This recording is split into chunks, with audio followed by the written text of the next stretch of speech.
Assalamualaikum warahmatullahi wabarakatuh. Hai semuanya, perkenalkan saya Ginana Palatika Sasmita dari Pendidikan Geografi Angkatan 2019 Universitas Lambung Mangkurat. Di video pembelajaran kali ini saya akan membahas tentang dinamika hidrosfer. Tentu teman-teman sudah pernah mendengar istilah hidrosfer pada materi geografi kelas 10. Di sini saya akan mengajak teman-teman untuk membahas apa yang dimaksud dengan hidrosfer, termasuk unsur dan fungsinya. Pertama-tama di sini saya akan menjelaskan dulu apa yang dimaksud dengan hidrosfer.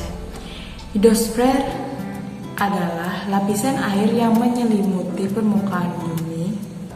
Sekalipun hidrosfer bumi sudah ada sejak sekitar 4 miliar tahun, tapi lapisan air ini terus berubah bentuk. Perubahan bentuk lapisan air di bumi ini terjadi karena penyebaran dasar laut dan pergeseran benua yang menata kembali daratan dan lautan yang ada di bumi.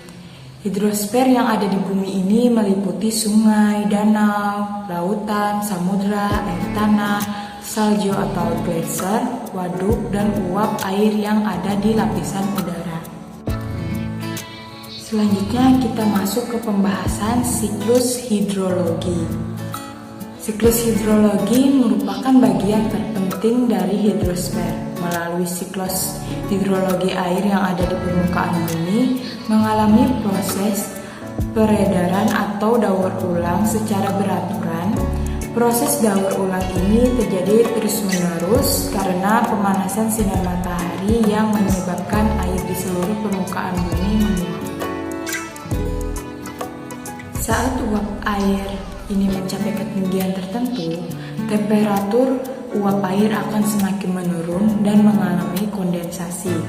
Setelah proses kondensasi terjadi, uap air akan menjadi titik-titik air yang kemudian akan jatuh ke bumi sebagai hujan.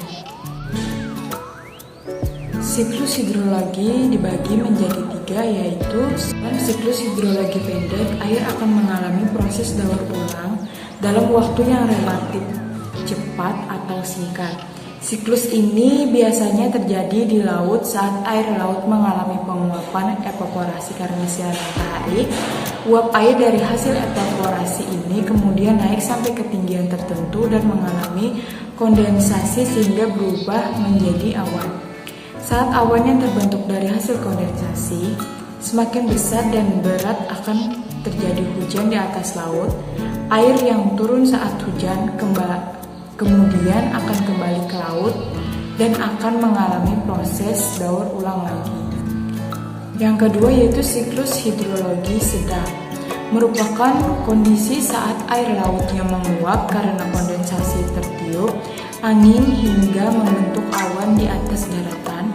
Saat hujan jatuh di daratan, hujan tersebut menjadi air darat yang mengalir melalui parit, selokan, sungai, rawa, dan danau yang kemudian akan mengalir kembali ke laut.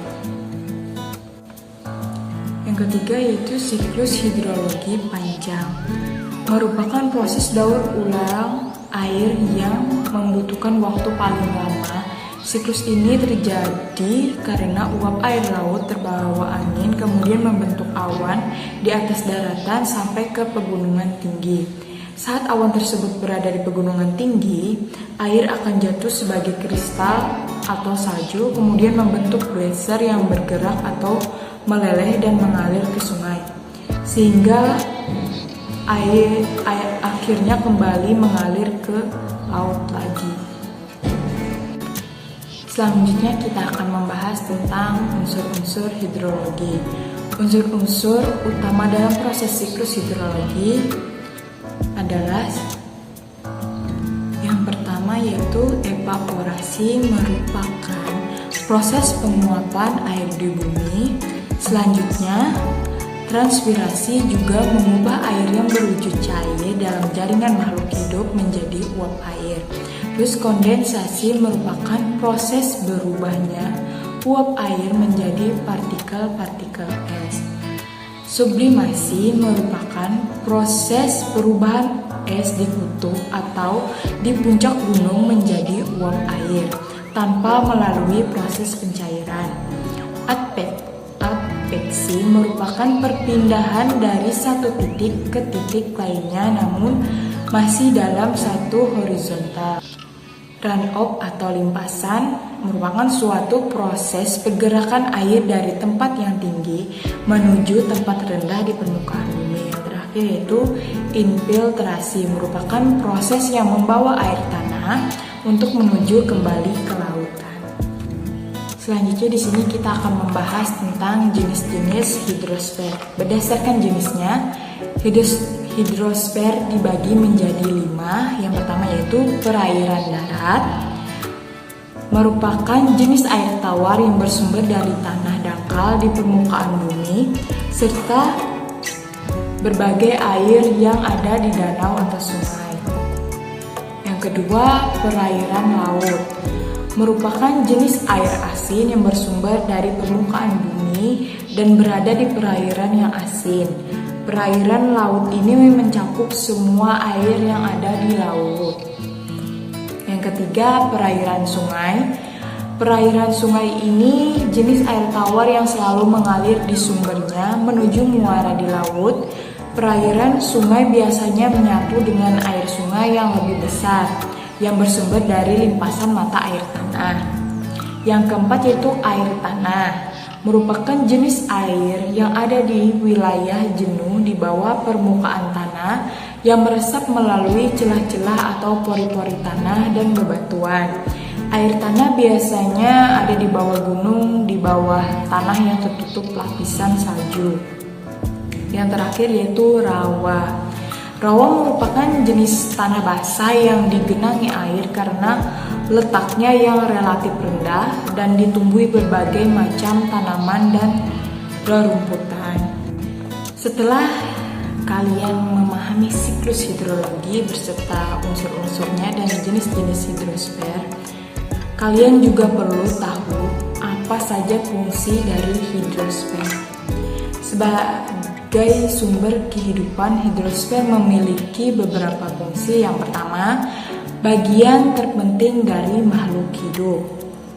Karena sekitar 75% sel makhluk hidup tersusun dari air.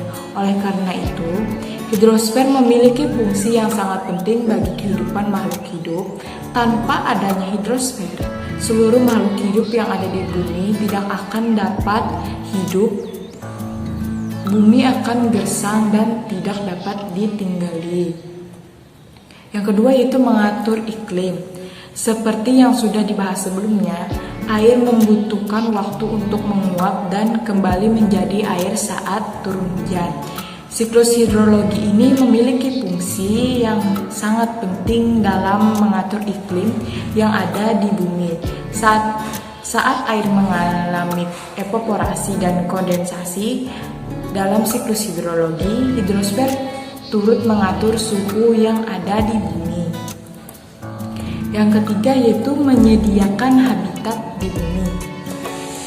Hidrosfer juga memiliki fungsi yang sangat penting dalam penyediaan habitat bagi makhluk hidup yang ada di bumi. Tanpa adanya hidrosfer, ikan-ikan tidak memiliki habitat di bumi dan tumbuhan yang ada di hutan hujan tropis juga tidak dapat tumbuh dengan baik. Yang kelima, memenuhi kebutuhan manusia. Dalam kehidupan sehari-hari, manusia sangat membutuhkan air, baik itu untuk kebutuhan tumbuhan manusia seperti minum dan mandi, maupun untuk keperluan rumah tangga seperti mencuci pakaian, mencuci peralatan makan dan masak, membersihkan rumah, dan lain sebagainya. Air juga berfungsi menghasilkan listrik melalui pembangkit listrik tenaga air yaitu PLTA. Nah, itulah pembahasan materi geografi kelas 10 mengenai apa yang dimaksud dengan hidrosfer. Semoga bisa menjadi referensi belajar kalian ya, khususnya untuk kamu yang ingin mendapatkan akses materi belajar SMA yang menarik. Semoga dapat bermanfaat. Sekian, terima kasih. Wassalamualaikum warahmatullahi wabarakatuh.